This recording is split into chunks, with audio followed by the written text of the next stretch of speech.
Political world is focused on Trump Tower now, where President-elect Donald Trump has assembled his top advisors to make some big decisions. That includes appointing key positions to his cabinet. CBS 2's Tony Aiello reports Rudy Giuliani and Chris Christie are both weighing in on the speculation about joining the Trump team. Insiders, including Vice President-elect Mike Pence and Alabama Senator Jeff Sessions, huddled with Donald Trump at his Midtown Tower, working on the next round of high-profile appointments. Rudy Giuliani and former UN Ambassador John Bolton are said to be favorites for Secretary of State. John would be a very good choice.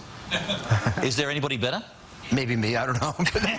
But some grumble about Giuliani's work for foreign governments, including Qatar in the Middle East, and his support for a war the president-elect opposed. The thing Donald Trump said over and over again was that he was opposed to the Iraq war, and he learned that lesson, that regime change in the Middle East was not a good idea. And yet, I don't see Giuliani coming out with statements like that.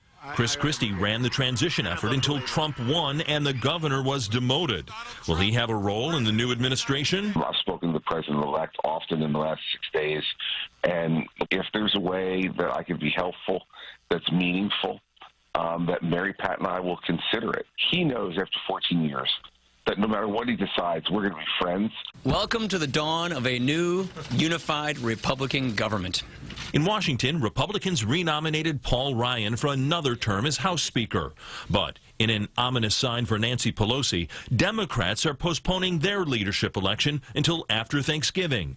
The GOP's grip on D.C. has some Democrats looking for a leadership reset. It's just like death. You know, there are different stages of grief that you go through. And after a defeat such as this, there are different stages that we have to go through. We have to interpret the results.